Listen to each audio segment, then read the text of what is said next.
Hi అండి. అందరికీ నమస్తే. నేను మీ తెలుగమ్మాయి లక్ష్మి.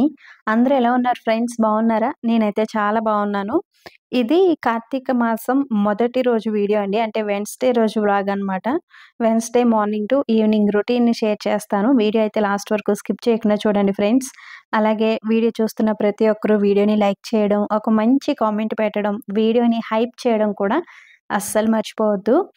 ఈరోజు కార్తీక మాసం స్టార్టింగ్ గాబట్టి మార్నింగ్ కొంచెం ఎర్లీగానే నిద్ర లేచానండి. 4:30 ఆ టైంకి నిద్ర లేచి ఇంకా గదులన్నీ శుభ్రపరచుకొని పూజ చేసుకునేటప్పటికి 5:30 దగ్గర దగ్గర 6 అయిపోయిందనమాట. కార్తీక మాసం చాలా డివోషనల్‌గా ఉంటుంది కదండీ! కార్తీక మాసం మొత్తం ఏవో ఒక ఫెస్టివల్స్ జరుగుతూనే ఉంటాయి. కార్తీక సోమవారాలు, కార్తీక పౌర్ణమి, కార్తీక మాసంలో చాలామందికి కేదారేశ్వర నోములుంటాయి. క్షీరాబ్ది ద్వాదశి ఇట్లా కార్తీక మాసం మొత్తం చాలా డివోషనల్‌గా ఉంటుంది.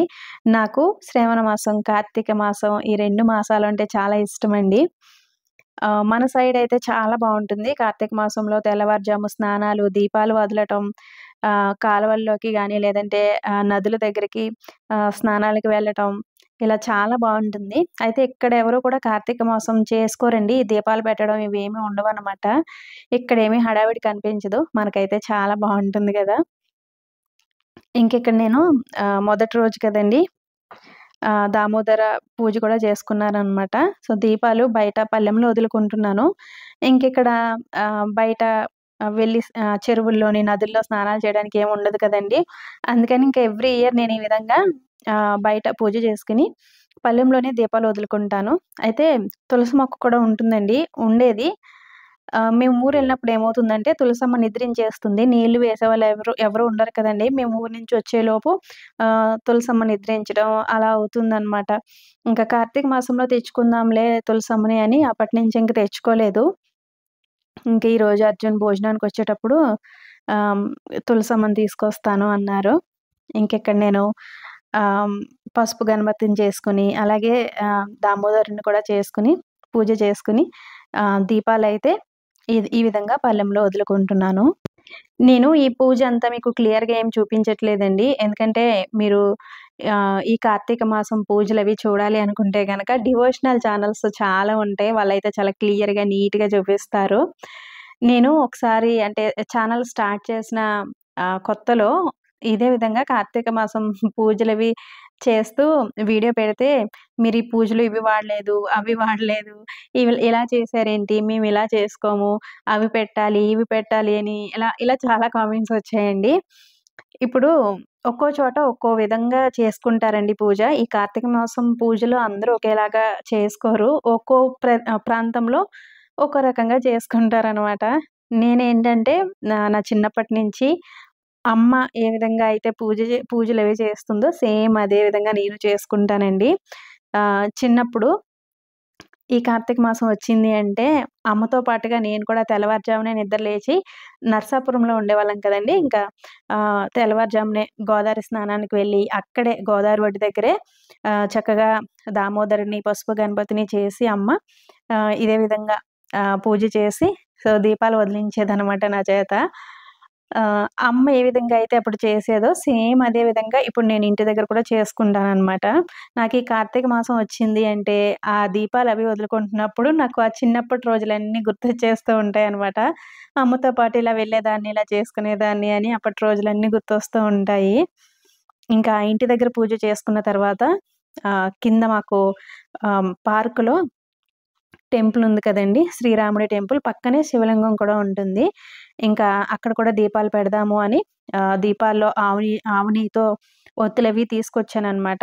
ఇంకా దీపం పెట్టి, పువ్వులవి పెట్టి నమస్కారం చేసుకున్నాను. ఇప్పుడు టైం దగ్గర దగ్గర 6:30 అవుతుందండి. చూసారు కదా! ఎవ్వరు లేరనమాట టెంపుల్ దగ్గర. అదే ఆంధ్రాలో అయితే ఈ టైంకి శివాలయాలన్నీ కూడా దీపపు వెలుగులతో కళకళలాడుతూ ఉంటాయి కదండీ! అందరూ చక్కగా శివాలయానికి వెళ్లి పూజలు చేయించుకుంటారు, దీపాలు పెట్టుకుంటారు, అభిషేకాలవి చేయించుకుంటూ ఉంటారు.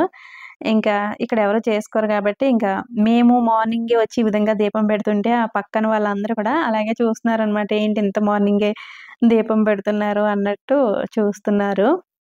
ఇక్కడ కాలనీలో చాలామంది మార్నింగ్ లేచిన వెంటనే రాగి చెంబులతో నీళ్లు తీసుకొచ్చి శివయ్య మీద వేస్తూ ఉంటారండి. జలాభిషేకం చేస్తూ ఉంటారనమాట. ప్రతిరోజు చేస్తారు చాలామంది.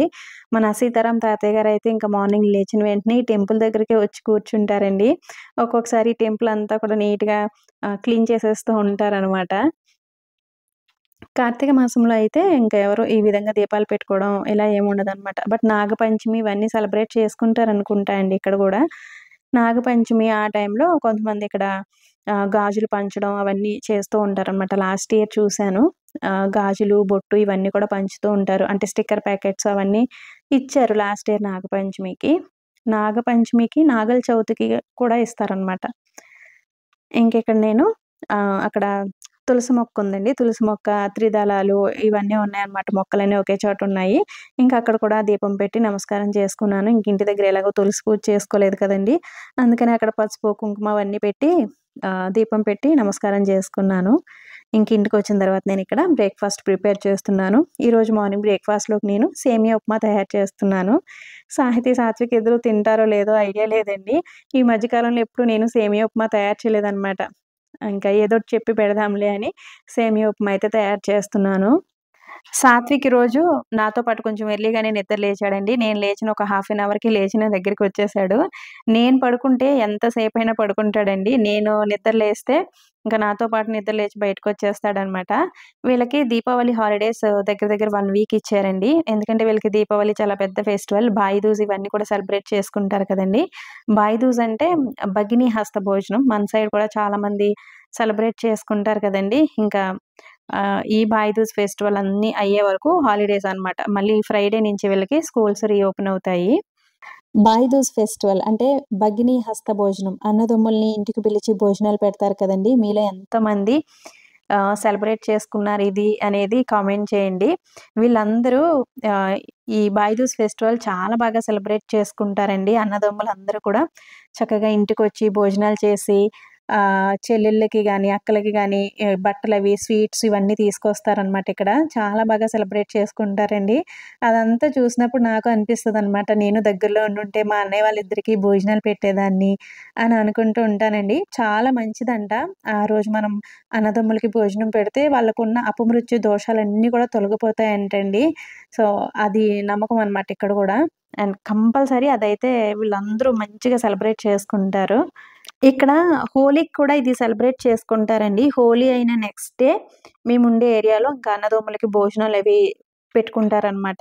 వేరే ప్రాంతాల్లో చేసుకుంటారో లేదో తెలీదు గానీ, మేముండే ప్లేస్‌లో మాత్రం హోలీ అయిన నెక్స్ట్ డే అన్నదమ్ములకి భోజనాలవి పెట్టుకుంటారు. అప్పుడు కూడా భాయి దూజ్ అని సెలబ్రేట్ చేసుకుంటారనమాట.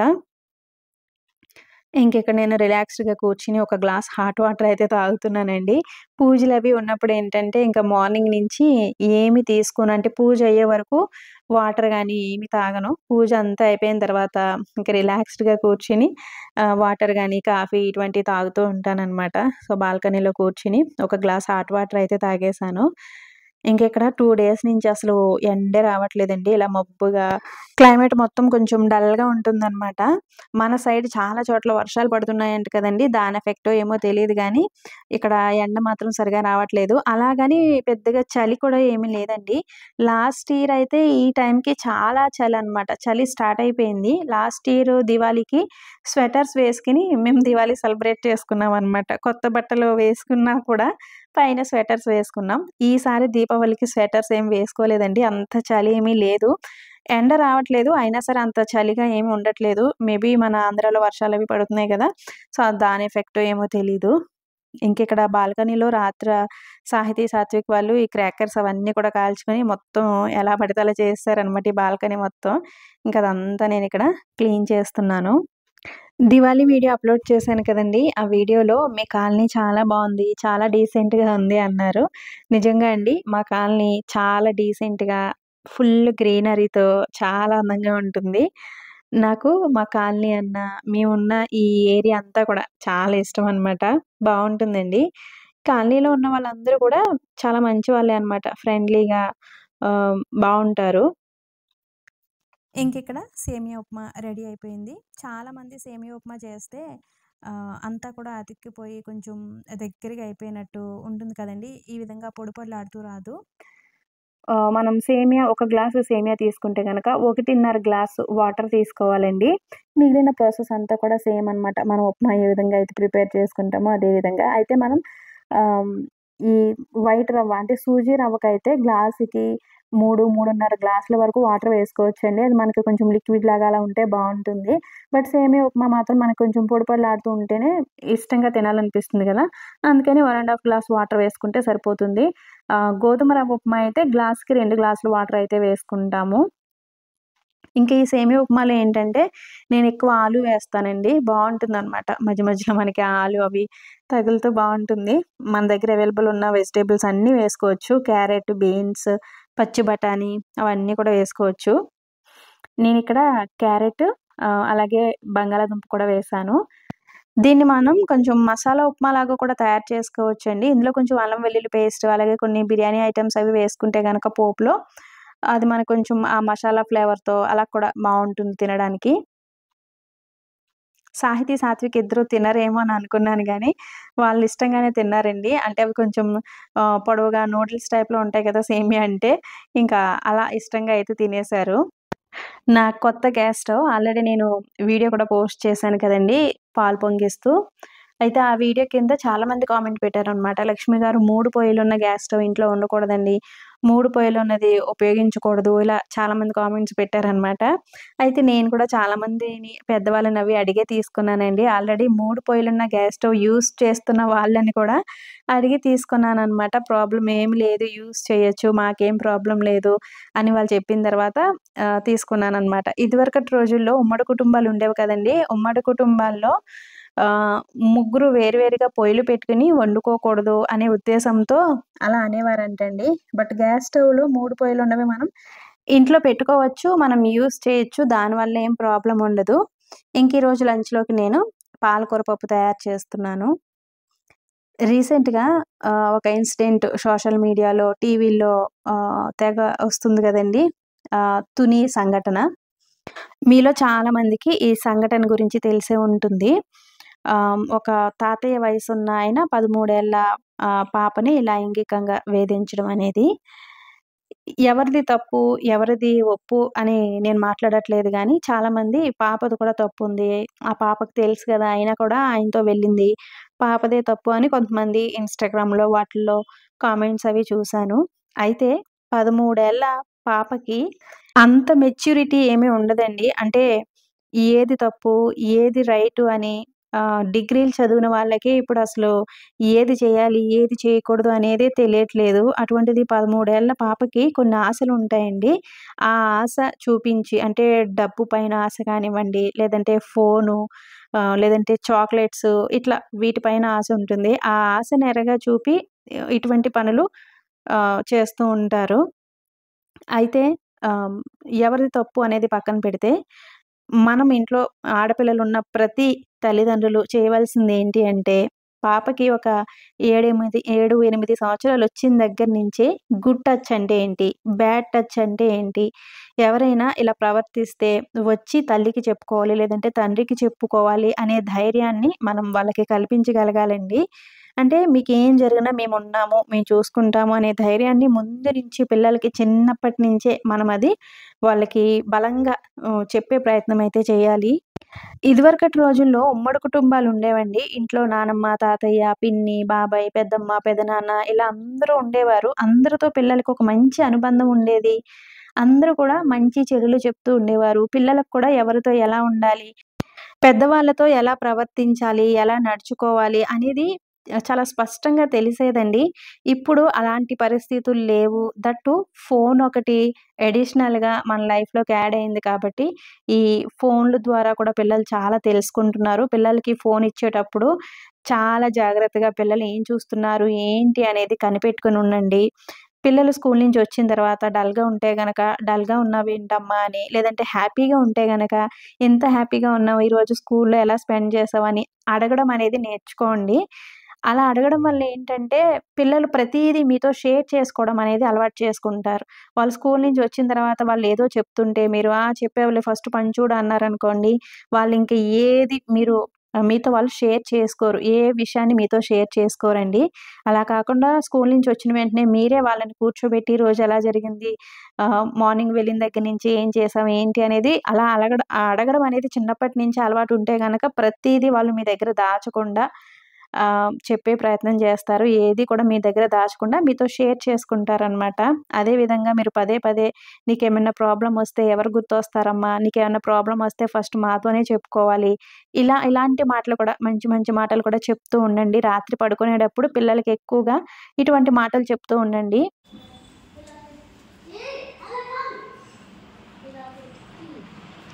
ఏం చేస్తున్నారమ్మా? బట్టలు మడతపెడుతున్నారా? అమ్మ ఇల్లంతా నీట్‌గా సర్దారా మీరు? వావ్! చూపిస్తున్నానమ్మా. ఏం దగ్గరికి వెళ్ళాలి? కనిపిస్తుంది, నీట్‌గానే కనిపిస్తుంది.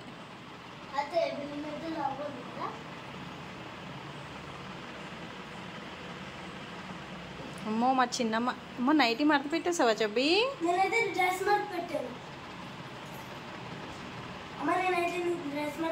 నా డ్రెస్ మడత పెట్టావా? ఇంకిక్కడ సాహితీ, సాత్విక్ ఇద్దరు కొంతసేపు హోంవర్క్స్ అవి చేసుకున్నారు. ఇంకా అల్లరి చేస్తున్నారు అని నేను ఒక పనైతే చెప్పానండి. బట్టలున్నాయి బెడ్ పైన. అవన్నీ కూడా నీట్‌గా మడత పెట్టండమ్మా. ఎలా మడత పెడతారో చూస్తాను అన్నాను. ఇంకా ఇల్లంతా నీట్‌గా సర్దేసి ఆ బట్టలన్నీ కూడా ఫోల్డ్ చేస్తున్నారనమాట. పిల్లలకి మనం ఈ విధంగా అప్పుడప్పుడు పనులు అప్పచెప్తూ ఉండాలండి. వాళ్ళు అల్లరి చేయకుండా ఉండడానికి ఇదొక మంచి ఉపాయం అనమాట. వాళ్ళకి ఆ పనొస్తుంది. అదే విధంగా ఇంట్రెస్ట్‌గా చేస్తారు కాబట్టి కొంతసేపయినా సరే అల్లరి చేయకుండా ఉంటారు. పిల్లలకి అప్పుడప్పుడు ఇటువంటి పనులు చెప్తూ ఉండండి. మీరు ఇంట్లో కిచెన్‌లో కూడా ఏదైనా పని చేస్తున్నప్పుడు చిన్న చిన్న పనులేమన్నా ఉంటే వాళ్ళకి కూడా అప్పచెప్పండి. వాళ్ళు అల్లరి చేయకుండా ఆ పని కాన్సంట్రేటెడ్‌గా చేస్తారనమాట. ఇక్కడ చూసారు కదా! సాహితీ, సాత్విక్ ఇద్దరు చక్కగా కూర్చొని బట్టలు నీట్‌గా ఫోల్డ్ చేస్తున్నారు. పిల్లలు మట్టి ముద్దల్లాంటి వారండి. మనం ఎలా మౌల్డ్ చేస్తే అలాగే మౌల్డ్ అవుతారు. చిన్నప్పటి నుంచి అన్నీ కూడా మనల్ని చూసే నేర్చుకుంటారండి. మనం మంచిగా మాట్లాడితే వాళ్ళ మాట మంచిగా ఉంటుంది. మనం అరిచి కోపం తెచ్చుకున్నామనుకోండి, ఓహో! ఇలాగే ఉండాలనమాట. అరవాలి, కోప్పడాలి ఇలాగే ఉంటుందనమాట వాళ్ళ ప్రవర్తన. నేను కూడా వీళ్ళు కొంచెం చిన్నగా ఉన్నప్పుడు వీళ్ళేమన్నా అల్లరి చేస్తే అరిచేదాన్నండి. అరిచేదాన్ని, కోప్పడేదాన్ని. అప్పుడు సాత్విక్‌లో గమనించాననమాట. నేను అరవడం చూసి వాడినేదన్నా అంటే వాడు అరవటం, కోప్పడడం ఇవన్నీ సాత్విక్‌లో నేను గమనించాను. అప్పటినుంచి ఏంటంటే, నేను ఏది చెప్పాలనుకున్నా సరే సాత్విక్‌కి సైలెంట్‌గానే చెప్తున్నానండి. నవ్వుతూనే చెప్తాననమాట. వాడు అల్లరి చేసినా కూడా దగ్గరికి తీసుకొని, ఇలా చేయొద్దమ్మా, అది మంచిది కాదు అని చెప్తాను. అండ్ అప్పటినుంచి సాత్విక్ కూడా కొంచెం హైపర్ అవ్వడం అదంతా కూడా తగ్గించాడు. సో, ఏదైనా సరే మనలోనే ఉంటుందండి. ఇప్పటి పిల్లలు చాలా ఫాస్ట్ అనమాట. చాలా ఫాస్ట్‌గా గ్రో అయిపోతున్నారు. వాళ్ళ బ్రెయిన్ కూడా చాలా ఫాస్ట్‌గా పనిచేస్తుంది. చాలా జాగ్రత్తగా పిల్లల్ని పెంచుకోవాలండి ఈ కాలంలో మాత్రం. చాలా స్మూత్‌గా హ్యాండిల్ చేయాలనమాట. ఇంకా ఈరోజు మా లంచ్ అయితే సో, పాలకూర పప్పు, ఆవకాయ, వడియాలు కూడా వేయించాననమాట. అంటే చల్లమిరపకాయలు, గుమ్మడొడియాలున్నాయి. అయి కూడా ఫ్రై చేశాను. ఇంకా భోజనాలయిపోయిన తర్వాత వాషింగ్ మిషన్‌లో మార్నింగ్ ఎప్పుడో బట్టలు వేశానండి. మర్చిపోయాననమాట. వంట పని అయిపోయిన తర్వాత ఇవన్నీ తీసి తీగల పైన వేస్తాను. ఈరోజు మర్చిపోయాను. భోజనాలన్నీ అయిపోయిన తర్వాత ఇంకా 3:00 ఆ టైంకి గుర్తొచ్చింది. వాషింగ్ మిషన్‌లో బట్టలున్నాయి వేయలేదు తీగల పైన అని గుర్తొచ్చి ఇంకా అప్పటికప్పుడొచ్చి ఈ బట్టలన్నీ తీగల పైనయితే వేస్తున్నాను. ఈరోజు అస్సలు ఎండ రాలేదండి. పైకి తీసుకువెళ్ళి వేస్తే గనక ఎండొస్తే పైకి తీసుకువెళ్ళి వేస్తే ఒక హాఫ్ అన్ అవర్‌లో చక్కగా ఆరిపోతాయి. ఎందుకంటే వాషింగ్ మిషన్‌లో ఆల్రెడీ డ్రై అయిపోయి ఉంటాయి కాబట్టి ఎండలో వేస్తే ఒక హాఫ్ అన్ అవర్‌లో చక్కగా ఆరిపోతాయి. ఈరోజు అస్సలు ఎండ లేదు. ఇంకా పైకిని తీసుకువెళ్ళి వేయడం ఎందుకులే అని ఇంకా కిందే తీగల పైన వేసేస్తున్నాను. వింటర్‌లో ఇక్కడ ఇంకా ఇలాగే ఉంటుందండి. సరిగ్గా ఎండ రాదనమాట. ఎండొస్తే గనక ఇంకా ఎండలో కూర్చోవడం, బట్టలన్నీ ఎండలో వేసుకోవడం అలా ఉంటుంది. ఎండ రాకపోతే గనక ఇట్లాగే కింద వేసేస్తాను. 2 డేస్ తర్వాత అంటే ఒక డే పూర్తిగా ఉంచేసి ఆ నెక్స్ట్ డే తీయడమో, లేదంటే నెక్స్ట్ డే కూడా ఇంకా చల్లగా ఉంటే ఆ నెక్స్ట్ డే తీయడం అలా చేస్తూ ఉంటాననమాట. వింటర్‌లో అయితే ఇక్కడ చాలా కష్టాలుంటాయండి. పూర్తిగా వింటర్ స్టార్ట్ అయిన తర్వాత మళ్ళీ ఆ వ్లాగ్స్‌లో మీకు చూపిస్తాను గదా! అప్పుడు తెలుస్తుందనమాట వింటర్ ఇక్కడ ఎలా ఉంటుంది ఏంటి అనేది. ఇంకిక్కడ ఈవినింగ్ టైంలో అర్జున్ తులసి మొక్క తీసుకొచ్చారు. కృష్ణ తులసి, లక్ష్మీ తులసి 2 కలిపి ఉన్నాయి. చాలా హ్యాపీ అనిపించిందండి. తులసి మొక్క తీసుకురాగానే ఫస్ట్ వాటర్ వేసి నమస్కారం చేసుకుంటున్నాను. నాకు తులసి కోట టైప్‌లో ఉంటుంది కదండీ! సిరమిక్ వస్తాయి కదా! ఇప్పుడు చాలా వెరైటీస్ వస్తున్నాయి. రకరకాల కింద కమలం పువ్వు షేప్‌లో అలా వస్తున్నాయి కదండీ! ఆ తులసి కోటలంటే చాలా ఇష్టం నాకసలు. మా అత్తయ్య గారి ఇంటి దగ్గర కూడా తులసి కోట ఉంటుంది కదండీ! అక్కడున్నప్పుడు నేను కార్తీక మాసంలో అవి చక్కగా కలర్స్ వేసేదాన్ని. రంగులతో చాలా నీట్‌గా అలంకరించుకునేదాన్ననమాట చక్కగా. ఇష్టమనమాట నాకు తులసి కోటన్నా, తులసి పూజన్నా ఇష్టం. బట్ ఇక్కడేంటంటే మాకెక్కువగా ట్రాన్స్‌ఫర్‌లయి ఉంటాయి గాబట్టి, ఈ సిరమిక్ తులసి కోటలు గాని, అసలు పూల కుండీలే పెట్టనండి నేను. కొనననమాట. ఇష్టం కానీ తీసుకోను. ఎందుకంటే మైసూర్‌లో ఉన్నప్పుడు చాలా ఎక్కువ పూల మొక్కలవి పెంచుకున్నాను. బట్ అక్కడ ట్రాన్స్‌ఫర్ అయ్యి వచ్చేస్తున్నప్పుడు అర్జున్ అక్కడే వదిలేసారనమాట అన్నీ. ట్రాన్స్‌ఫర్‌లో ఎలాగో పగిలిపోతాయి కదా! ఎందుకు తీసుకురావద్దు అని. ఇంక అప్పటినుంచి ఎప్పుడు గూడా నేను ఇష్టమున్నా సరే పూల కుండీలు, పూల మొక్కలు ఇవన్నీ తీసుకోవడమే మానేశాను. ఇంకా ఎవ్రీ ఇయర్ తులసి మొక్క అయితే తీసుకుంటామండి. కుండీ కూడా తీసుకుంటాము. అయితే మేము ఊరు వెళ్ళినప్పుడు ఇంక నీళ్లు వేసేవాళ్ళెవరు లేక తులసమ్మ నిద్రించేస్తూ ఉంటుంది. మళ్ళీ తీసుకొచ్చి మళ్ళీ ఇంకో కొత్త మొక్క అలా వేసుకుంటూ ఉంటామనమాట. ఇంకిక్కడ నేను సంధ్య దీపం పెట్టుకున్నాను. తులసి కోట దగ్గర కూడా దీపం పెట్టుకున్నాను బొట్లవి పెట్టి. ఇంకా బయట కూడా దీపాలు పెట్టుకున్నానండి. మాకు నోములున్నాయి కాబట్టి ఇంకా కార్తీక మాసం అంతా కూడా బయట ఒక 2 దీపాలైతే పెట్టుకుంటాను. ఇంకా పార్క్‌లో టెంపుల్ ఉంది కదండీ! ఆ టెంపుల్ దగ్గర సంధ్యా దీపం పెడతారు. హారతి కూడా ఇస్తారనమాట. సంధ్యా హారతి అవన్నీ కూడా ఇస్తారు. ఇంకా హారతి ఇచ్చే టైంకి ఆ గంట మోగుతూ ఉంటుంది కదండీ! ఆ టైంలో బయటకొచ్చి బాల్కనీలోకొచ్చి అలా నమస్కారం చేసుకుంటూ ఉంటాను.